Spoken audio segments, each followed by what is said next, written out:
Welcome back to the garage, y'all. I have completed the 2020 cancer awareness build, and I've done mine pancreatic cancer awareness. All in all, I'm pretty happy with the way it turned out. There are some fitment issues with this kit. This is the AMT 53 Chevrolet Corvette.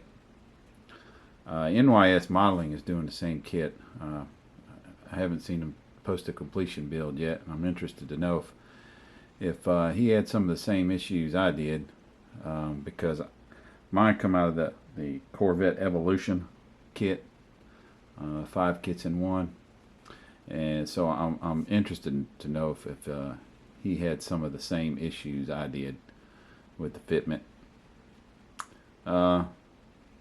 The big problem, you saw me post a video earlier, was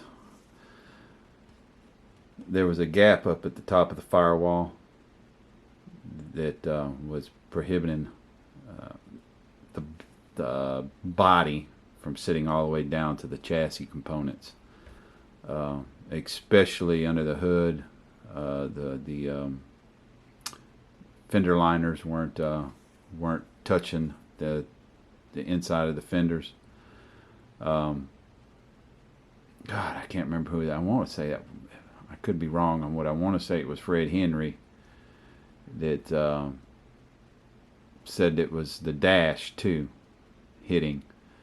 And is what I did is I wound up getting the Dremel out, and I went onto this side of the body at a 45 with the Dremel and dremeled it down a little bit, and then took just the tip off of the dash, and it did fit a lot better.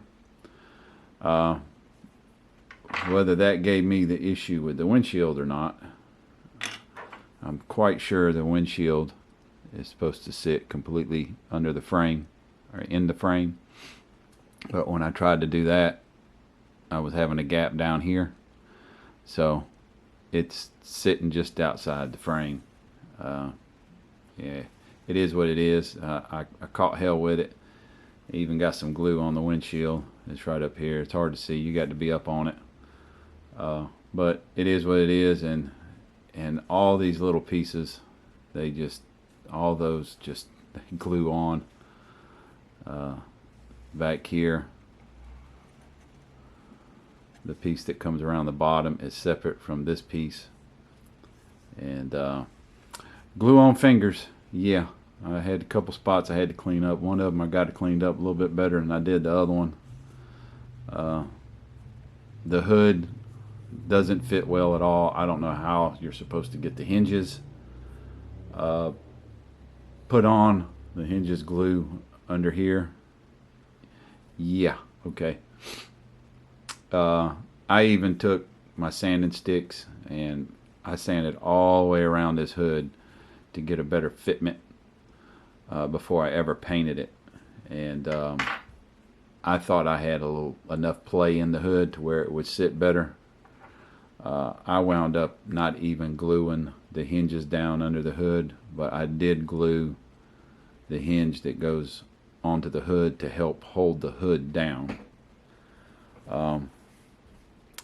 I did wind up with the seat. Bring the camera. Well, let me bring the model. Down where the seat glues along the transmission tunnel, I cut the thinnest piece of styrene I had. It was just a real super thin piece of styrene.